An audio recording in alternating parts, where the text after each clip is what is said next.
to Stokes, who's onside. 1-0. Here's Sims. It's a good serve this from Southampton. They could finish the job here. It's Shane Long, and he has done it. Just a minute to play. That's stoppage time. Here's Letizia.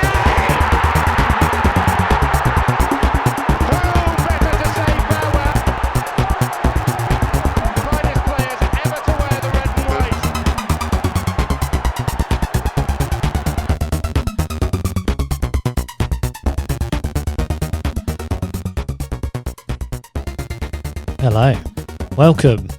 It's the Saints FC podcast and it's episode 108 and I've got Tom Parker with me. And Tom, I'm trying to sound all enthusiastic and chipper at the introduction of this podcast, but it's tough, isn't it? It's like a blast from the past. Do you remember when we used to record podcasts in the Pellegrino era? There's a bit of that vibe going on. There is. It feels worse. Does it feel worse? I said this to him. My mood gets affected by the football, and it shouldn't. But I said this to him last night, and I think a lot of Saints fans will feel this. It's because there's no social life, is there, John? So you the football means more. It's one of those things, isn't it? It's like if you look at 2020, which, let's face it, in the last few years wasn't a classic. Or vintage. But the one thing that was good during 2020 was Saints. I mean, post the first lockdown or during the first lockdown or Project Restart, Saints were great. Started the season really great. Topped the division for a bit. First league game in January, beat Liverpool. We're watching that whilst everyone else is watching Boris put us into lockdown 3. They're 6 points off the top of that spot at that point, I think. Yeah, and I don't know. I mean, we haven't won since the UK was put into lockdown 3. We have. We've won 3 FA Cup games in that time. Yeah. Someone pointed out yesterday that Southampton have fewer points after 25 games this season than they did last. That can't be right, can it? Apparently so. Do we have 30 points after 25 games last season? According to this person on Twitter. I'm glad that you've verified your facts before coming on here, Tom. Hey, right, I'm gonna verify. But yeah, I mean, I wouldn't. My mate, who's a Southampton fan, texted me and said 3 months is a long time in football, and I said, well, it's not even that. It's not even 2, John. It's mad, isn't it? It's almost like the way Ralph collapsed to the ground in that match and sobbed at us beating Liverpool. He should have saved that for the last day of the season. It's one of those things, isn't it? It's like, at the time, I think we were just saying, oh, it's great. I love the fact he's showing emotion and that he feels it. He feels it like a fan feels it, maybe even more than a fan. And now it just kind of looks a bit like, oh, that's a bit awkward, isn't it? Yeah. It could be a meme at the end of the year. Yeah. The weird thing, I don't know what's gone wrong. I mean, actually, you know what? I'll rephrase that. I used to work at Sainsbury's, as you know, and there was a bloke there called Lawrence Christensen, who was the logistics director. And he once, when Sainsbury's really struggled years ago to put food on the shelves, literally, that's the number one thing you can get wrong in the supermarket. They couldn't get food on the shelves. And it was all about how they got their... And was this Lawrence's fault? Or is Lawrence the hero? He fix it. And there was a memorable quote, and he said, I'd seen all of the things go wrong before, but I'd never seen all of the things go wrong in the same place at the same time. And that's kind of how it appears to be with Saints at the moment, doesn't it? With everything going wrong pretty much at the same time. Yeah, everything that could go wrong has gone wrong. Yeah, and shows no sign of abating. Yeah. Well, I mean, Tom, so the last time we met with Carl Anker from The Athletic, used to be the Saints correspondent last season. He's now covering Manchester United, which is the team that you support. So we had to pick up the pieces from that dreadful 9-0 and the Newcastle game. And one of the points Carl made was that, when you have a manager that talks about a philosophy, you have plan A or more plan A or bigger plan A and no plan B, which I'm not entirely convinced by, because it's been 4 games since we last recorded. So we had the double header with Wolves. Yep. So we had the FA Cup game, which we won 2-0. We had the league game, which we lost 2-1. We also had the draw with Chelsea in the league. And then we had the away game at Leeds United from last night, which was really bad. And I think probably our mood, had we recorded this podcast after any of those 3 games, I think the mood would be a fair bit lighter. Yeah, I think that's safe to say. I mean, even in the game we lost of those 3, the Wolves game, first half they were excellent. Yeah. As good as they've been for a long time. So I think, you had reasons for optimism. I think last night's game, felt different. Something was different about last night, where, they were torn apart. They were in the game, to be fair, in the first half, and they should have been 2-0 up in 10 minutes. But then they were torn apart. And they weren't torn apart. They were torn apart by exactly the thing that Leeds do, which is counter-attack. And the horrible thing is how we weren't able to deal with what is really quite a one-dimensional team. Yeah. Well, let's deal with the Leeds game first, and then I think we'll go back. So we'll deal with the most recent thing. And I think if we start right at the very beginning, the first thing that obviously you look forward to on match day is an hour before the game. I mean, this is like in COVID times. Obviously, the first thing you look forward to on a match day when you're actually going to games is just, you look forward to everything. Just the moment you wake up, it's a good day, isn't it? It's a good day until you win, until you get the result, basically. Newcastle. Yeah. But yeah, in COVID times, it's that moment an hour before, isn't it, where you get the team sheets come out and you get a chance to think, right, well, what are we going to do here? And it was a bit surprising because Ings and Minamino are on the bench. Yeah. Adam. Yeah, you've got Teller starting. Yeah. Redmond starting as well. Yes, it was I guess it was a surprise. Also, wasn't it's coming so soon after the players had kind of run themselves into the ground against Wolves. Sorry, against Chelsea. I thought it was interesting that we didn't play Adams instead of Ings. Sorry, I thought Adams and Ings didn't play up front. Yeah. Together, and then to accommodate Redmond and Teller, which kind of feels like 2 of the same kind of thing. Yeah, and obviously still no right back. I mean, this is the mad thing, isn't it? Like you say, we're a manager with a philosophy. Philosophy is to play one way. Integral to that, absolutely integral. Probably the most important position on the pitch are the fullbacks. And, we don't have one. We're 50% down on fullbacks. And we're playing Jan Bender right there. Yeah. It is one of those things, isn't it? I think when you look at the Ralph system, the 4-2-2-2, if any component part is missing, it's really obvious. And,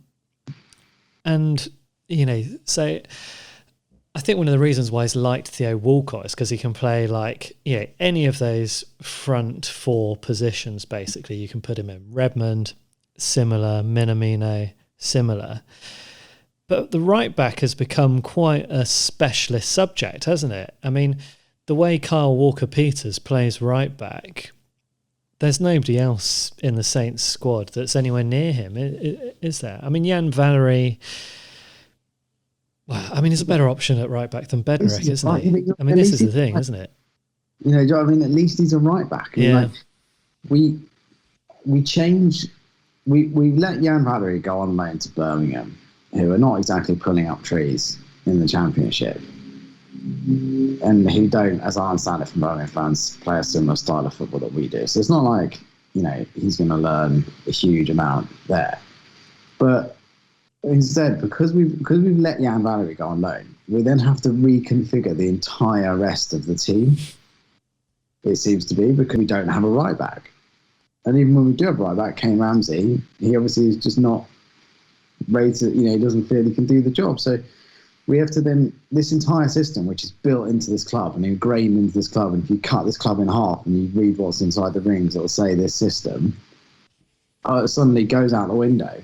The club sends the one reserve right back out on loan. It's just mad, and the players just don't look comfortable in this system. They don't look happy with it. Bednarek looks lost at sea in that position, understandably.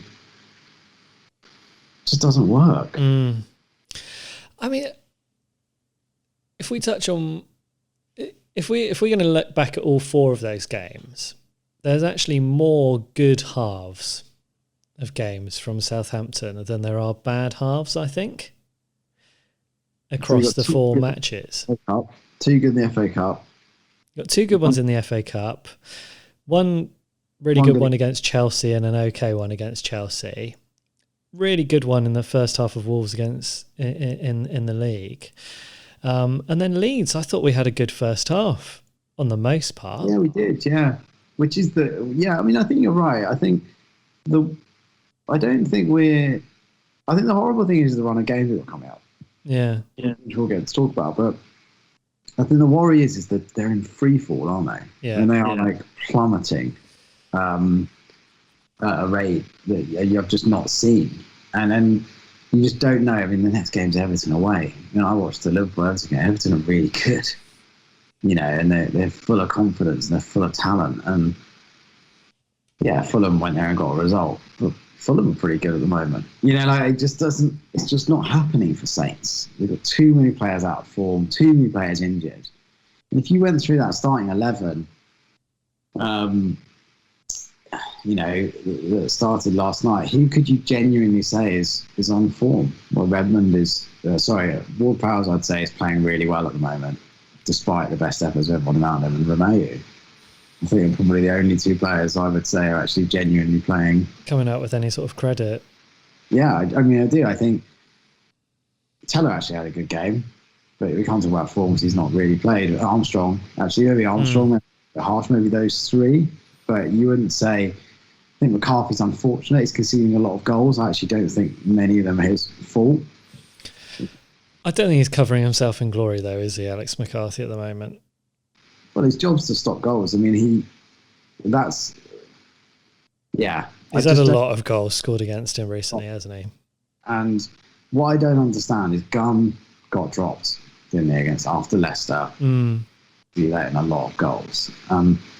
It would appear to be that he just needs to be taken out the firing line, literally, because not everything seems to be going in, but it doesn't look like he's playing with confidence, and something needs to change. And if you really think about it, the only position we've got on the pitch where you could argue you've got a good quality backup with Premier League experience is in goal. Yeah, I mean, I think if we were to have a manifesto for the next few games, Tom, I think the goalkeeper is one that we need to talk about. Right, well, let's do this in a format that our listeners will recognise a little bit. So we'll start with the first half in Leeds, which was actually quite good. Yeah. Teller getting his first Premier League start. I mean, we've seen a few cameo appearances as a substitute. Thought he started really strong. He had that quite early chance, didn't he, where he just broke through the Leeds lines and just didn't hit it hard enough. Which is the second time he's done that. I can't remember which game was it. He did that, and I don't think it mattered because we won. But he did it in another. He did virtually the same thing where he cuts inside on his right and then passes it to the goalkeeper. Yeah, just got to smash it, mate. Yeah, or keep going. Yeah, or keep going. Dink it over the keeper like Minamino would. We had the Vestergaard header. Should have scored. Good header, though. Well, yeah, no, I mean, it's a free header from like 8 yards out. Mike the Blake's the tallest outfield player in the Premier League. Should get it on target. Okay. I mean, well, I take it back. Vestergaard, it was a dreadful header. Get it in the back of the net. It wouldn't have been a dreadful header if we got anything out of this game, John. But in the cold light of day, it's going to get examined. Then you had the Saints were awarded a penalty after Teller was brought down in the box. What do you make of this one? So I thought pen straight away. Screaming pen. What I don't understand, and this is a thing, isn't it? This is a weird thing of why do it? He's beating him, isn't he? Mm. Why go for the, like, does it show like a lack of confidence in the squad? You know, where they like just get a penalty if you can. Does it show a thing about young players that have been taught the dark arts, that have only ever known kind of the dark arts, you know? Mm. Or was it just a stupid thing to do? I thought he'd done him. You know, I thought he'd done him, and I don't know why he felt. Well, I do know why, because obviously you'd always take a penalty, wouldn't you? It's probably the most likely way to score on a pitch. But just felt a bit unnecessary, particularly in the age of VAR, where you know they're going to look at it, and you must have known what was going to happen. Yeah, I mean, they didn't protest too much, did they? After it was ruled out. It's one of those things where I think he's done it sort of instinctively, and maybe you're right. You know, he's been brought up in the age before, he's been trained to be a footballer before VAR was a thing, and when diving was very much a thing. And not that it was a massive dive, but he sort of bought the challenge, didn't it? And you know, this is more of a penalty than Martial's penalty against us, isn't it? I would argue so. This is one of the things we don't talk about other teams, but you know, one of the things that drove me mad watching again after watching that Everton Liverpool game was how Trent Alexander-Armstrong doesn't get sent off. You always get Alexander-Armstrong. What was his name again? Trent Alexander-Arnold. Alexander-Arnold. I always get his name wrong. Trent, let's just say. Yeah. How he didn't get sent off.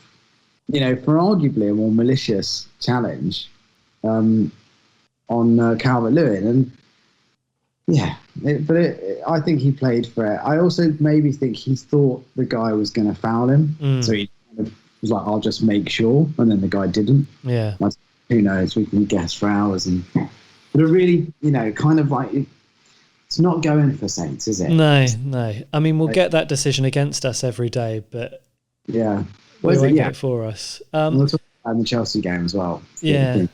I mean, so let's have a look at. I mean, there's two other bits of really great Saints play in this first half.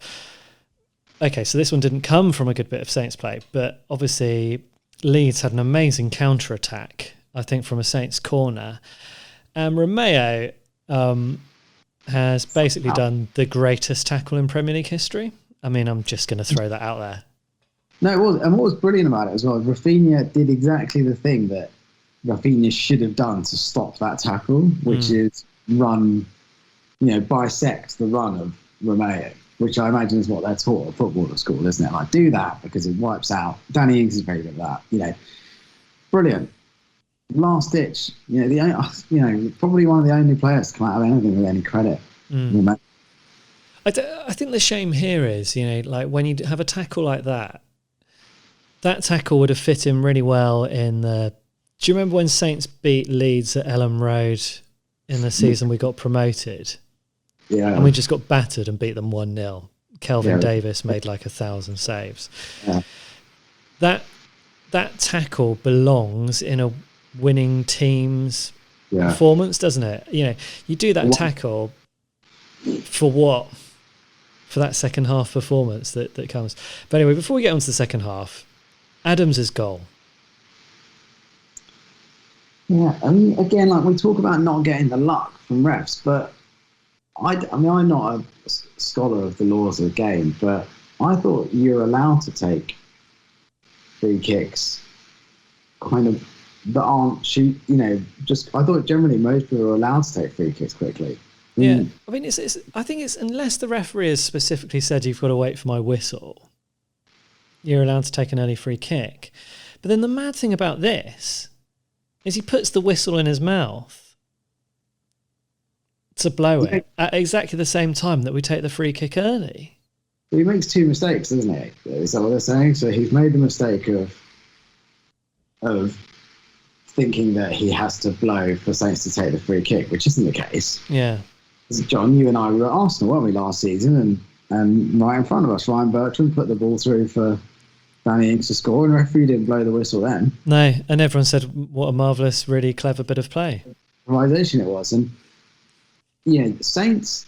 There's another. Is there a bigger problem here of like Saints' mental fragility when things aren't going their way? And this idea of like we cannot like you remember like Man United, how tough they were mentally, like when under Ferguson, and they're just nothing. They were just winning Terminators. Yeah, I mean, it didn't matter if they're losing, what was it, 3-0 to Tottenham at home at half-time, or 4-0, and they will go and beat them 5-4. Yeah, I mean, like, it doesn't matter. They're just programmed to win. Yeah. Saints are like the opposite, which is right now we are getting a lot of decisions against us, and I think that maybe they were rattled by the penalty that wasn't. So they can't see far.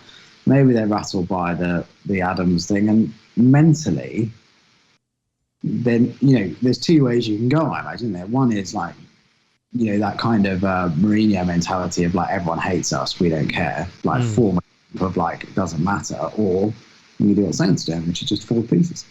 Yeah. I was thinking of sort of Tim Henman during this game. Do you remember him, Tom? Yeah, English. Always nice. on the cusp of greatness, and he'd be like leading 2 sets to love, 4 games to love in the third set. All he has to do is, close out his service game, and he's through to a Wimbledon final. At which point he then becomes the worst tennis player in the history of the universe. And Saints are the same. They just fall to pieces. And yeah, I wonder if they'd gone in at half time there already feeling sorry for themselves. We didn't get the penalty because of VAR. We didn't get the goal, even though that's legit. But rather than going in half time and going, right, well, we've got Leeds on the ropes here. Yeah, let's go out there. Let's do this for another 45 minutes. Teller's had a good chance. Vestergaard's had a good chance. Adams has scored a goal. Teller's nearly got a penalty. If we keep on doing this, 4 or 5 more decent chances in the game, you're going to score. You're going to score and you give yourself... But you tell us, this is already going against us, which again, there's baggage there for why they think that. And then Bamford gets a goal. Out of nothing. And... it's the kind of crumbling to pieces again, isn't it? It's just like the world is against us. It's alarming to see their heads go. And the thing is, they're not going to get decisions, because when you're down, aren't you? When your luck's out, and they're not going to get decisions. I mean, what they need right now is they need our next game to be like West Brom. Yeah. Or Sheffield, but it ain't. It's Everton away, and then it's not Man City away. And they need it. They need like something. Like Adams needs the ball to hit him and go in. Yeah. But you might say that about Ings, which is what he did have in the Wolves game, isn't it? Yeah. Even those things which maybe start off a good run of luck are not doing it. I mean, the Bamford goal out of nothing, he hits it in the perfect spot. But even so, McCarthy gets a touch, doesn't he? Yeah, but I think McCarthy should do better with this, don't you, Tom? Yeah. But it's a good finish. It's a very Danny Ings goal, isn't it? A clever goal. I mean, Bamford's a good player. I mean, infuriatingly, he's quite a nice guy as well. Like, you want to hate him, but he just like comes on afterwards, and you're like, right now he might be going to the Euros, and Danny Ings isn't. Yeah. But like, it was a stupid goal, wasn't it? It's just a one pass split the same defense open. And even then, he's still got a lot to do. I mean, I think, I remember when I was playing football, and I was garbage, but like someone told me, if a goalkeeper gets a hand on it, he generally should save it. But that, and at Premier League level, McCarthy gets a hand on it, he's got to save it. And from there, it just was a meltdown. Yeah, I mean, he makes a save from Llorente a little bit later. He's a couple more saves, but they're sort of at him. Like they're ones where they're good saves, but if he didn't save them, they'd be bad, not saves. Also, Ralph actually makes some substitutions quite early on here. Yes. So Ings and Minamino on. Teller comes off. Who else came off? I can't remember now. Was it Redmond? Potentially. But what I saw after this, Tom, was just... Do you remember in the first half of the season where, like, anytime someone spilled the ball or there was a tackle, or like Saints would be there at the second ball. They'd be snapping at the heels. Yeah. This one, it was so obvious that Leeds were just like way more fired up for it than we were. And every second ball they were at, and we weren't.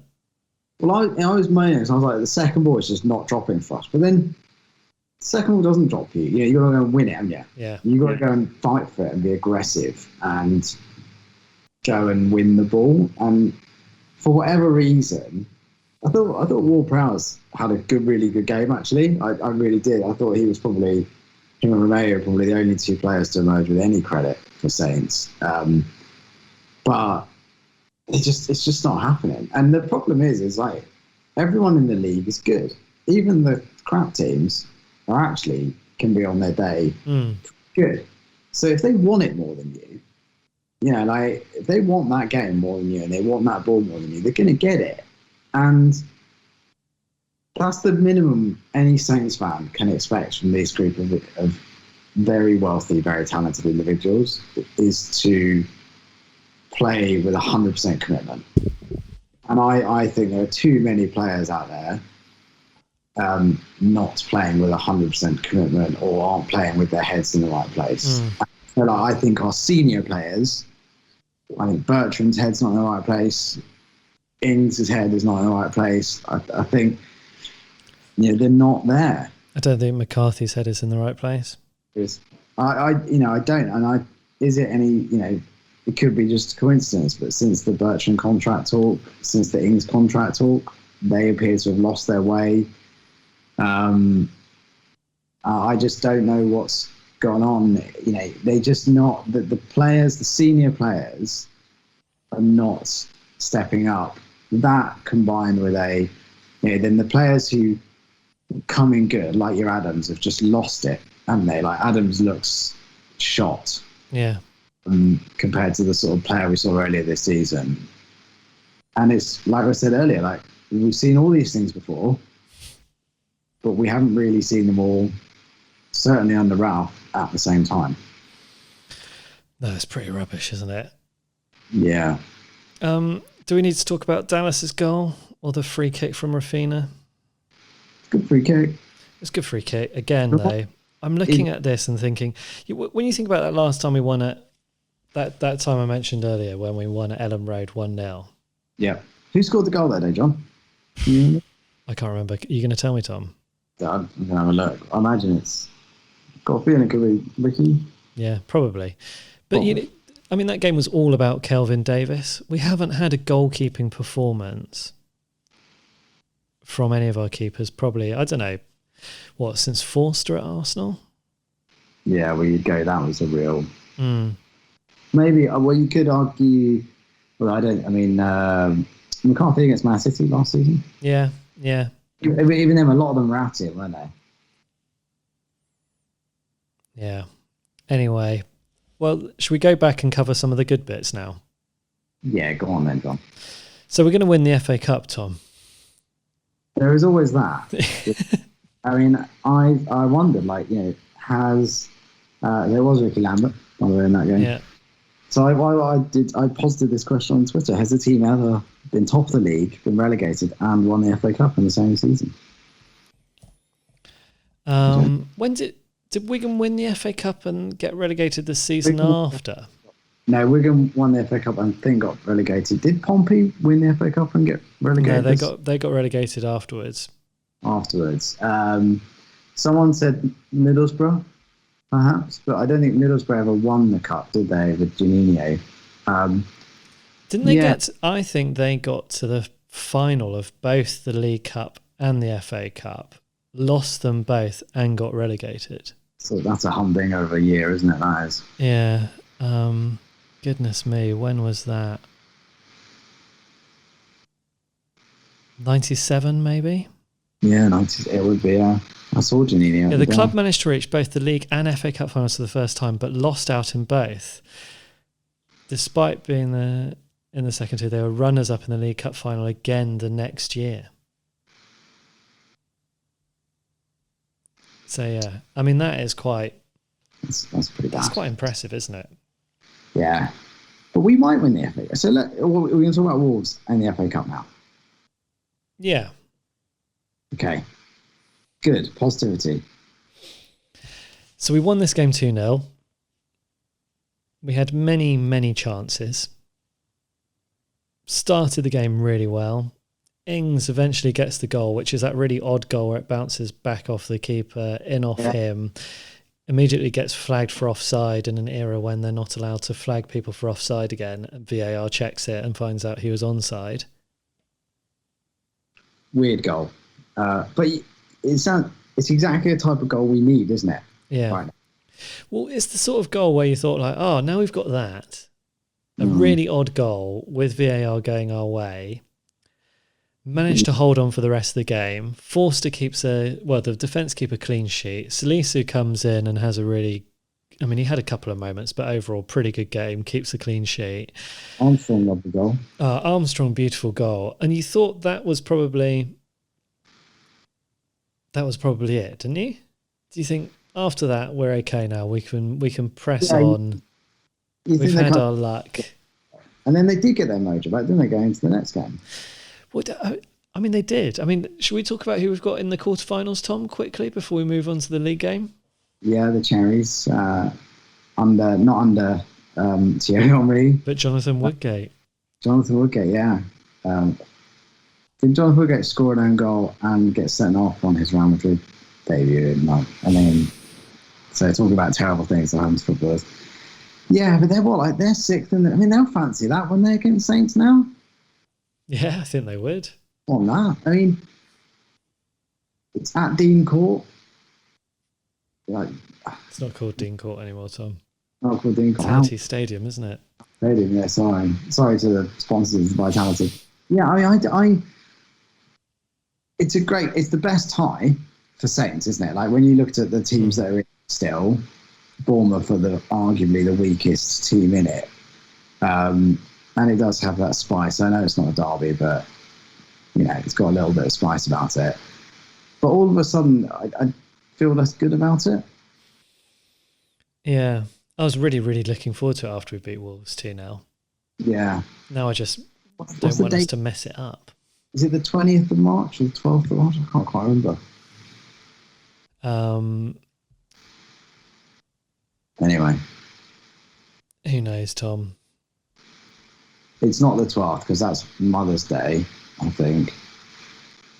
And Saints are playing at noon. Anyway, this is probably not very riveting for our listeners right now who are scrolling through their iPhone going, it's this day. It's the 20th. 20th of March. This is a good thing about Saints games, though, is that because they're on early, they're ruining your day, aren't they? Nice and early. They get it in. Get it in. Ruin your weekend. Ruin your weekend nice and early so you can really grumble about stuff, and you have to stay off Twitter because otherwise you'll see loads of other Saints fans moaning about the same things you're moaning about. Yeah. So let's talk about the loss in the league then, because beat Wolves 2-0. We start the first half at St Mary's and we're absolutely brilliant. We're firing on all cylinders. We've got loads of energy. Ings and Redmond both have good chances. Ings' goal is just so good. And again, I'm annoyed that Romeo's tackle was in a losing performance. And Ings' goal with Armstrong's build-up play here, again, this was a goal that was so good, it was deserving of 3 points. Yeah, it was lovely. And it was lovely from Stuart Oliver, who was brilliant. Yeah, at the moment. It's actually, Saints are going to struggle, aren't they, to keep hold of Stuart Armstrong? Yeah, can we talk about this? Because running down the wing, two defenders coming at you from either side in the sort of pincer movement, and he chips the ball over their legs and gallops over like, a horse at Aintree in the Grand National, sprinting away to win. Mane and blowing in the gown. Yeah, and then like that CrossFit Ings, he then does the slice volley into the net. I mean, just at that moment you're like, come on, Saints are back.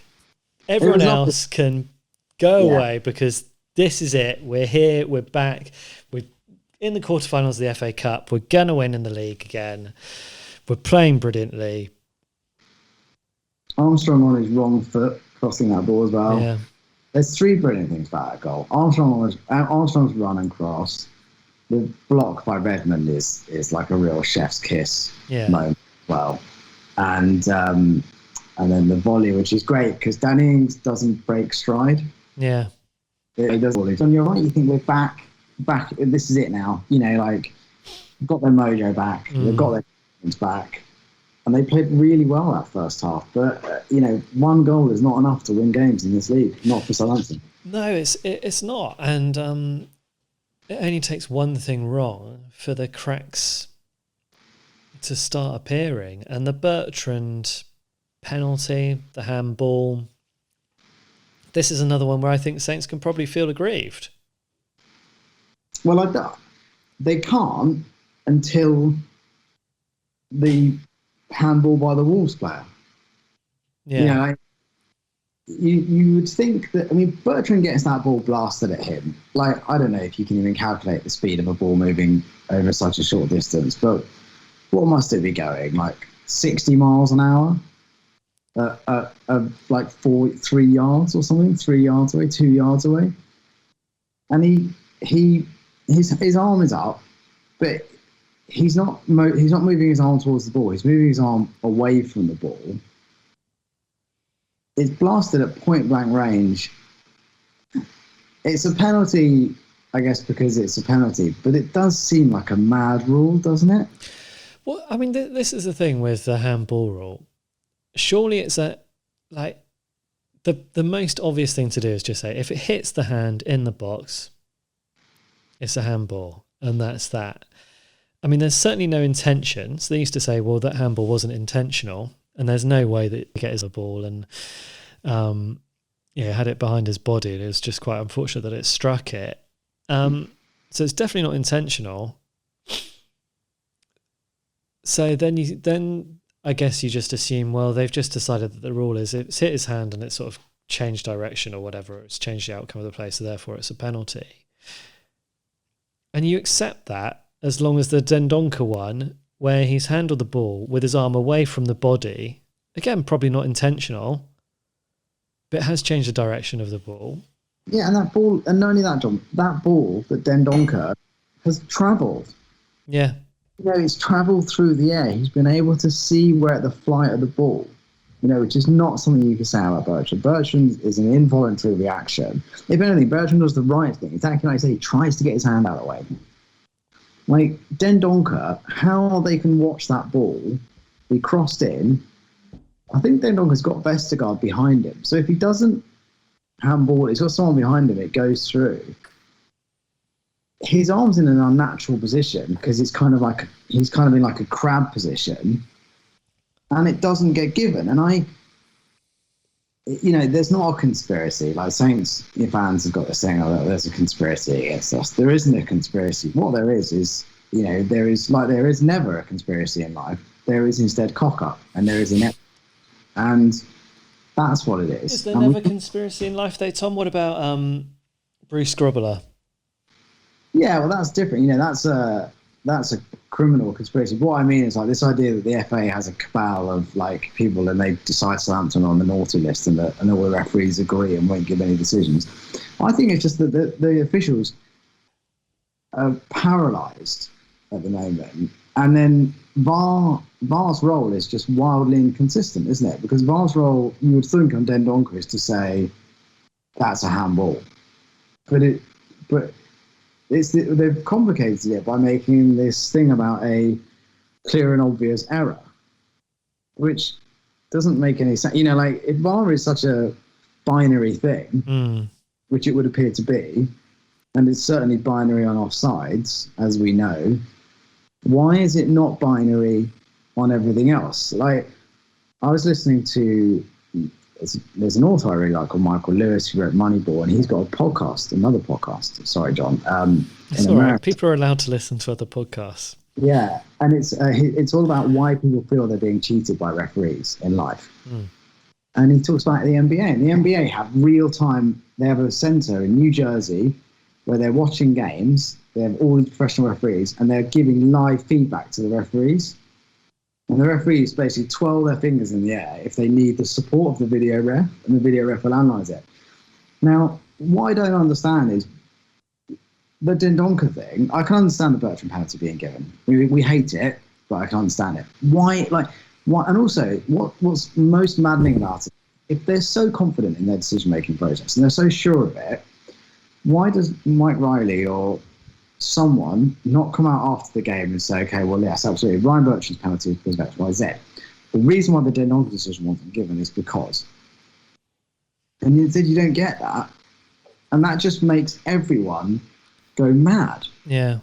I mean, I think there's a number of different things which can be going on here. There's certainly incompetence, which is normally a much higher level than a conspiracy. There is potentially corruption, but it would seem odd that corruption would be against Saints. I mean, we saw it with God, what was that club that went out of business, and it was all linked to like Asian betting markets last year, Tom? Yeah, it was the UK. Oh, well, there's Wigan was the one that they thought was which they ruled out in the end, but it really smelt very fishy. Yeah, it was very strange. And you know, in a multi-million pound business, billion-pound business, there will definitely be people with lots of money trying to influence games, and refs and players will be offered bribes and bungs and everything. But then I just don't think that could explain, like, why would that all be against Saints? It's not. There's not a logical reason why it would be like that, is there? I mean, John, like all these conspiracies, right? And this is not a conspiracy theory podcast, but like, imagine the number of people that would have to be involved. Because we're talking now, like, when could we point back and say things started to go against us? Well, you could certainly say the Aston Villa game. So you've got the Aston Villa game, things going against us. The Wolves game, things going against us. The Leeds game, going against us. So that's Man United game. Although that didn't change. No, but you know, then what you're saying is, so you're having 2 linesmen in each game, 8 linesmen, 4 referees, video referees. All of a sudden, you've got a conspiracy with 20 officials. Yeah, 20 professionals. Like, ain't happening. Which is impossible. But one goalkeeper, like the Bruce Grobbelaar example, is where you've got a single point of failure where it can happen. But this, you know, the Michael Lewis report is very interesting, because one of the things it talks about is the increase in abuse of referees being getting in the NBA. And the increase is being given not by regular players in the FA, it's the superstars like LeBron James and the Steph Currys and people like that are being sin-binned for abusing referees. And what they're saying is the whole point of video assistant referees is it's meant to remove any bias towards big-name individuals. So, you know, like Alex Ferguson, always get the decisions. It's meant to remove that. But you have to think that Southampton are not getting decisions that Man United are getting. Mm-hmm. You know, that's like unequivocal thing that, like, if they're you know, show me Man United not getting that Dendoncker penalty, of course they'd have got it. Yeah. Liverpool's a different kettle of fish, but like, so I don't think there's a conspiracy. I think that there's ineptitude. I don't think the referees know what the rules are. So are you suggesting that there's maybe an unconscious bias towards the bigger sides, combined with a bit of incompetence, combined with confusion over the rules, and maybe bad luck? Yeah, when you're down, you're down. Yeah. You know, it happens to you. And I think Saints now, and the problem is Saints aren't, there's 2 ways you can use it. You can use it as a wounded boo-hoo, or you can use it as a galvanising thing. Which we're definitely doing, wounded boo-hoo. No question about it. And that's therefore, it's making it worse, because we're not winning games, because we're not scoring goals, these things matter more. Because ultimately, if we'd have won the Wolves game 3-1, then the Dendoncker penalty, the handball, wouldn't have mattered. But because we're going on to lose all of these games, we're now scrabbling around to try and find out why. And in the end, you know, bing, bing, bang, conspiracy. And it's not. There we go. I think we needed to deal with it though, Tom. It's a genuine question that people have. Yeah. And, you know, I've been playing football, watching football for a long, long time now. And I've always felt like I've understood the rules, and now I don't. And the offside, I know you mentioned earlier that it was a binary thing, but I don't get the sleeve thing, because the sleeve doesn't make any sense, because the sleeve is not a consistent thing. Yeah. Some sleeves are short, some sleeves are long. Some players have like biceps, which mean that their sleeves finish higher or lower. And so that just doesn't make any sense. But I genuinely don't know where I would look or if there is a definitive rule. And I think that maybe this is one of the things that the referees are struggling with, is that every week, even in the same weekend across the Premier League, you will see very similar incidents looked at by the referees, looked at by VAR, having very different outcomes. Yeah, and so if you take the Martial penalty against Bednarek, the Teller penalty, and perhaps the Alexander-Arnold penalty, they're all quite similar in a way, and then they've all, and then there's different outcomes for each one. I mean, for me, the weirdest VAR decision of this entire season that kind of sums it all up was our friend Patrick Bamford, where he points and says, "I want the ball there," and they draw the line, and they're like, "Well, his hand is offside." It's like, well, you can't score with your hand. Like, it goes to, they don't know, and in their quest for like ultimate truth, all they've done is made everything so much more complicated. Yeah. It's quite interesting, because I don't think we perhaps realised this before VAR, but the football rules, they were written well over 150 years ago, whatever.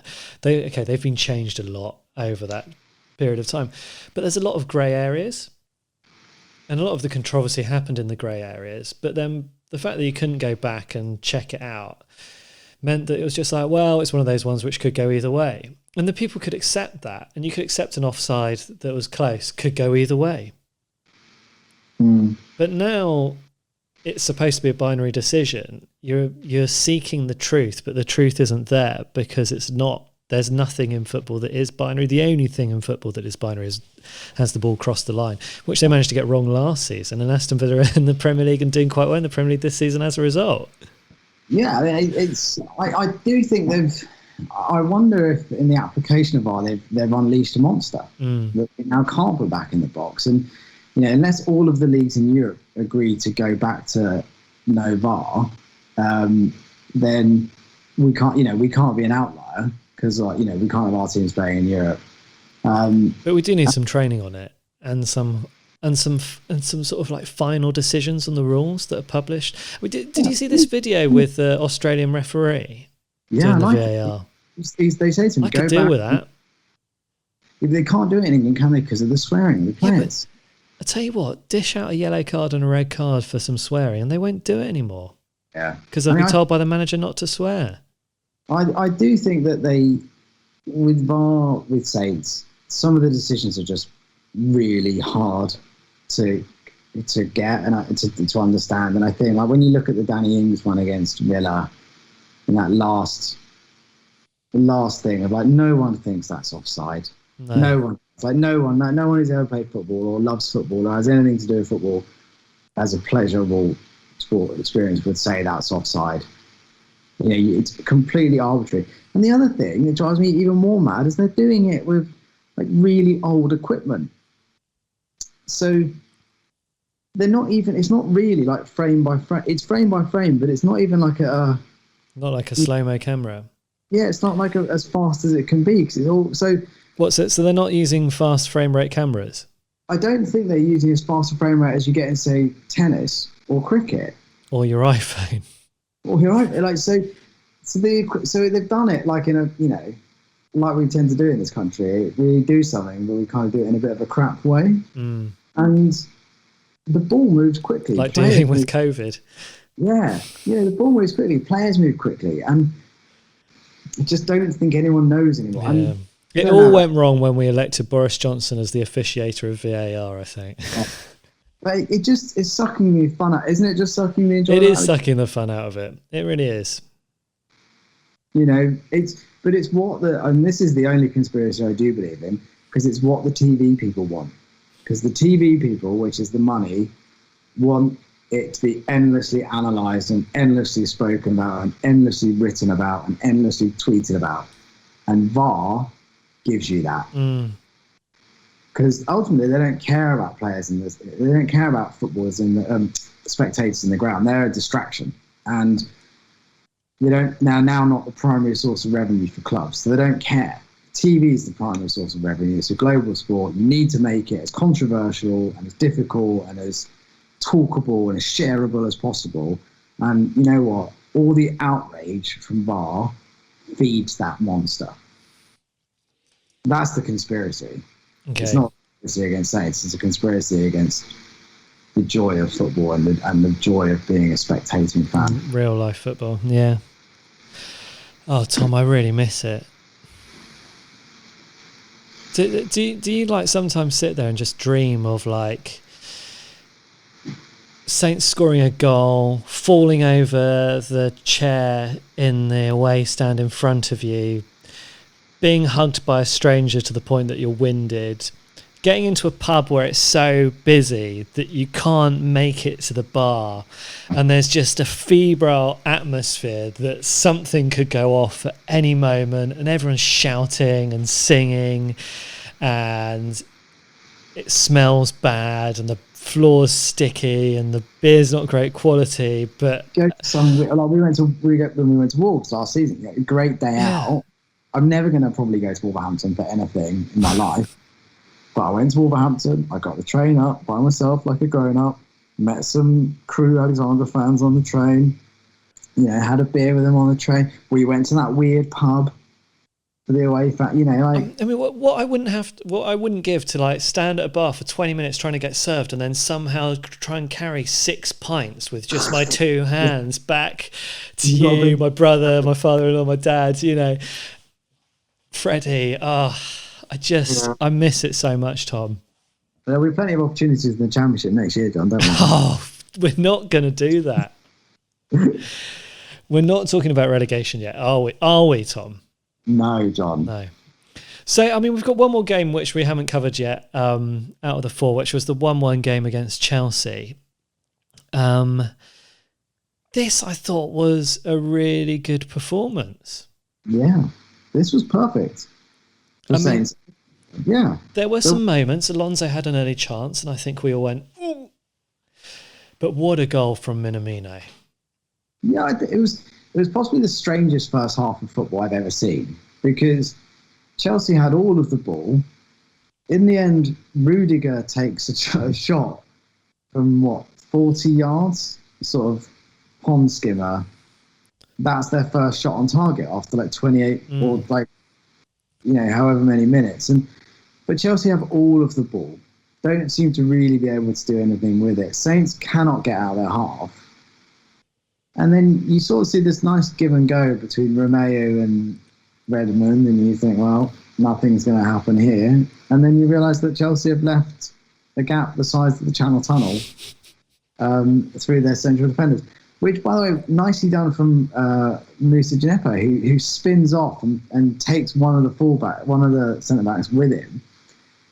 And it was such a good goal that I just thought they have to disallow it. Because it was too good to live. It was too beautiful to live. Not for Saints. That's too nice for Saints. You're not allowed that. You don't deserve that at the moment. Yeah. Saints. I mean, let's talk about that through ball from Redmond first, because it was a stunner, wasn't it? I mean, yes, Djenepo made the space, Minamino got into the space, but that ball was perfect. Yeah, and Redmond, who we've spoken about a lot, is arguably Saints' most frustrating player. I read another thing on Twitter, I haven't verified it, but it does sound like it could be true, that Redmond has scored 19 goals in 5 seasons, which is kind of nuts, because he's a winger. Slash forward. But he's got to do something with his game. And I thought actually he had a good game against Chelsea. I think he got battered, but he held the ball up well. But it was a lovely pass. But the finish, John, was just... just to sit down the central defender and the goalkeeper with the drop of the shoulder, and then to have the cool calmness to then sort of poke it around this sort of like deft touch with the outside of the right boot. It was just glorious, wasn't it? Yeah, it was. And it was nice because for Chelsea, for all their huffing and puffing, hadn't actually done anything. No. Saints hadn't, don't get me wrong, Saints hadn't done anything, but Chelsea hadn't. And Chelsea are the ones who spent £200 million on players in the summer and have the sort of, sexy manager. Going in half-time 1-0 feels pretty good, that game. Yeah. Second half, I think we still performed pretty well. And Ings' tackle aside, which... yes, it's probably a penalty. It's not the worst penalty by any stretch of the imagination, but it probably was. It was quite a bad tackle. Yeah, but also, how many times this season has Danny Ings done brilliant last-ditch bits of defending in the penalty area? So, if that's the one thing he gets wrong in our penalty area, then he's allowed that.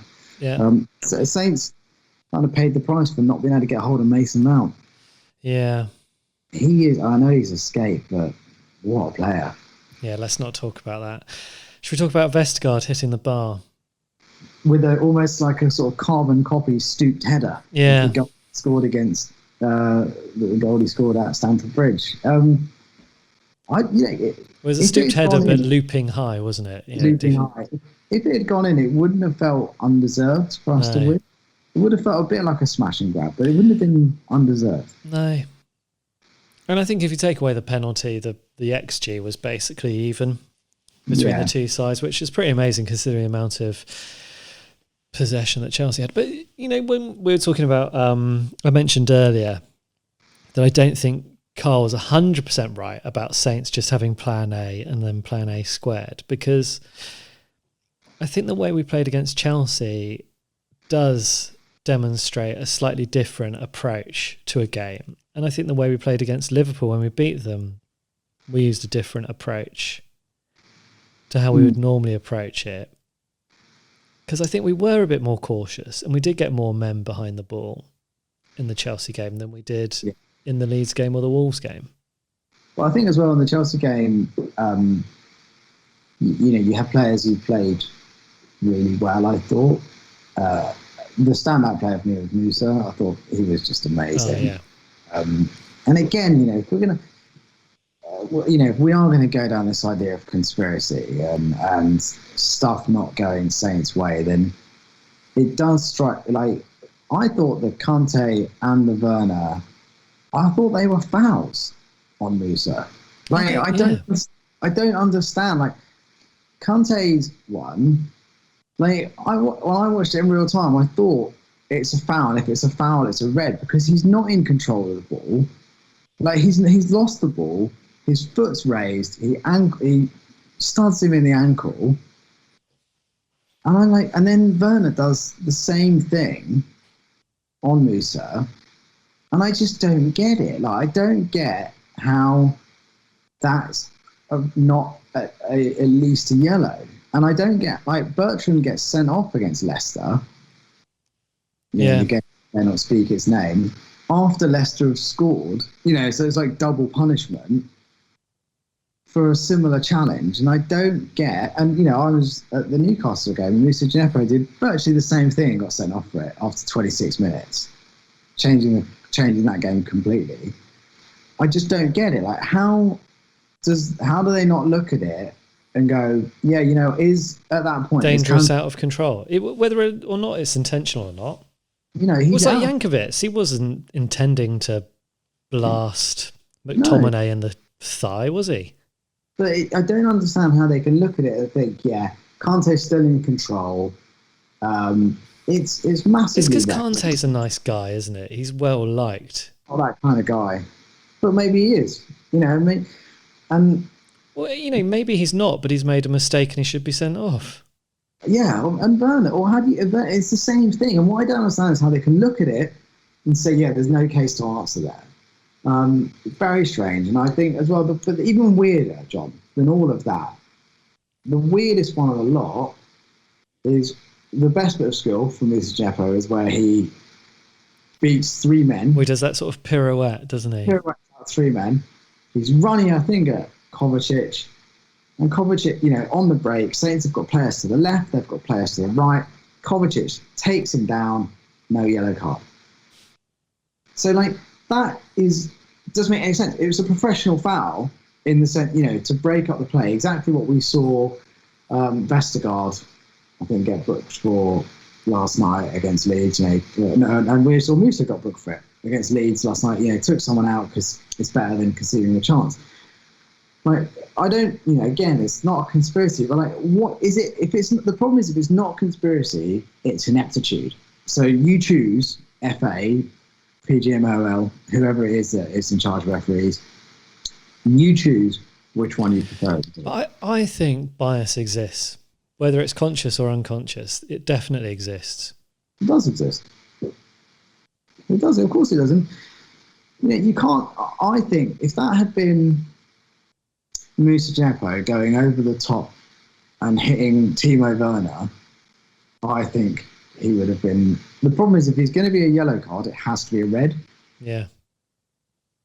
It just drives me mad. The Kovacic thing was so weird because it's a yellow card. Like any day of the week, any level of football, first minute, last minute, it's a yellow card. And for it not to be given, and again, it's not a losing a player, but it changes it, doesn't it? We see how Saints have to change their game when Romeo gets booked.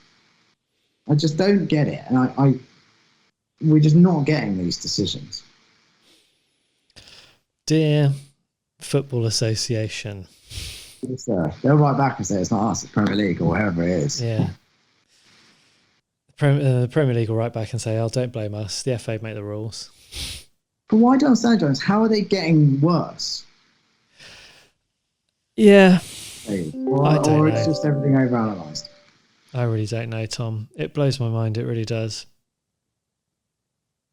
I'm upset about this now. Right, what do we do now? Do we talk about the game against Everton and Man City, or is that just more upsetting? Well, I think we're almost as close to the European places as we are to the relegation places. And we've still got, Ralph is still in the dugout. I still believe he's the right man for the job. We've still got really good players. I just think they need to come out and they need to show the club, they need to show the fans something, don't they? Right. They need to show the league something. Tom, here's the silver lining, okay? Go on. You got a free weekend.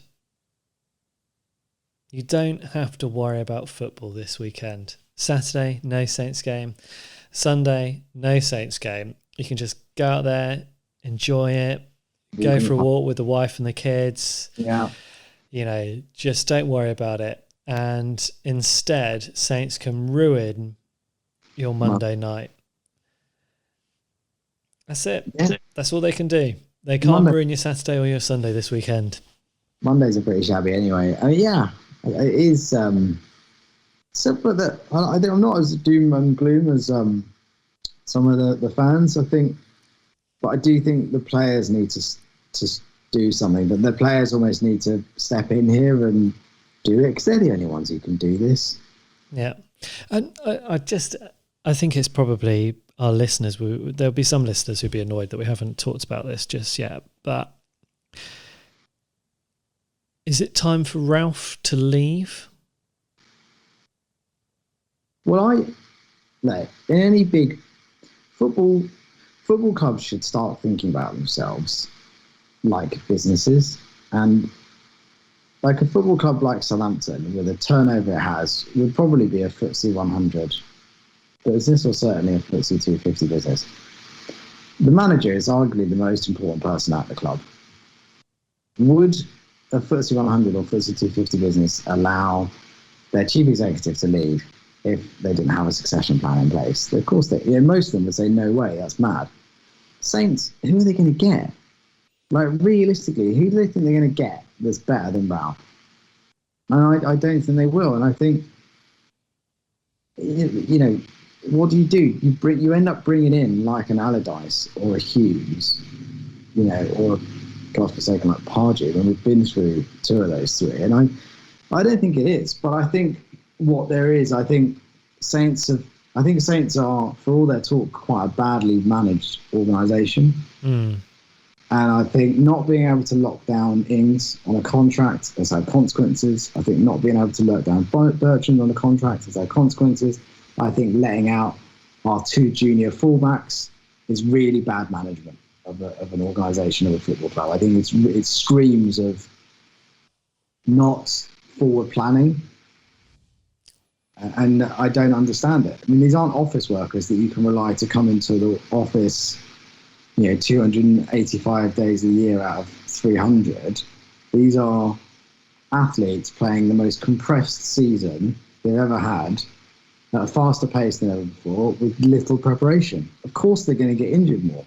What purpose did it serve Saints to let Vokins and Valerie go on loan? They might come back better players. They might not. I mean, if everything you hear about Saints is like, if you go on loan, you've got no future at the club.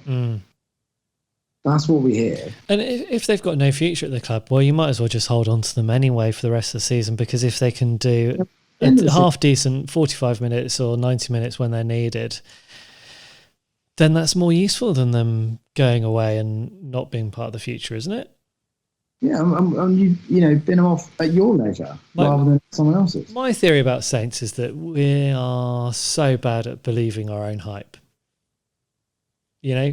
When things are going well, it's because we've aced it. We've pulled a trick on the football world. It's because we're more clever than everyone else. And we believe it. And I always think that's a really dangerous thing to do, is believing your own hype. And I think Saints do it all the time.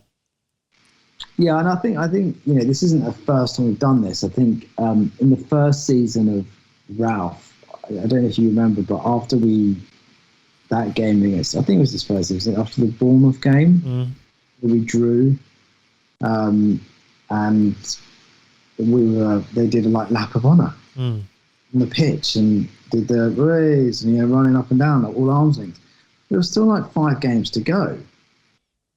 And 4 games to go, and then they played terribly, didn't they? I mean, they were awful. And again, it's like, they're not professional, are they? They're not being professional. It's the only way you can think about it. I don't know what else it is. Yeah.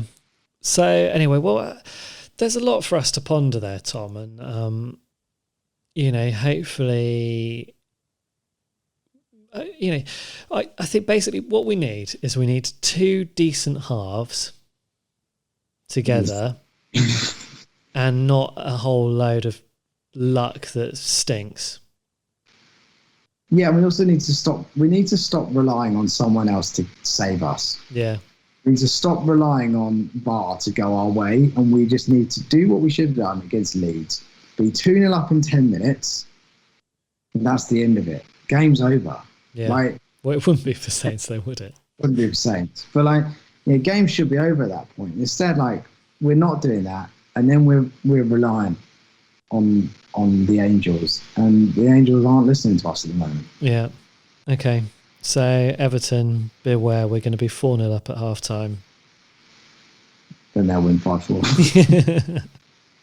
Well, Richarlison contractually has to score against Saints. Yeah. As does Sigurdsson. Tom, it's been an absolute pleasure chatting to you. I think we're probably all still a little bit shell-shocked from how bad that performance was in the second half against Leeds. It really was dreadful. But, it's probably not time to ditch the manager just yet. But by God, these players and manager and everyone at the club needs to show us some guile, guts, resilience. We need to see a reaction now, don't we? Well, they have to. I mean, I know we're not talking about the R word, John, but it's not impossible. Not impossible. And until it's impossible, it's a factor. Yeah. There we go. Let's stop the rot. Tom, let's also stop the podcast and get back to normal life. Nothing to worry about at the weekend, though. No, a nice weekend off. Yeah, exactly. Well, thank you very much, listeners, for sticking with us. I'm sorry that it's a torrid time, but don't blame us. Blame the Saints. We'll see if we can guarantee some Premier League points and perhaps even a Premier League victory to talk about next time. But here's hoping. Not sure I can see it just yet that we'll be getting it against Everton. So let's see. Anyway, night, everyone. Thanks.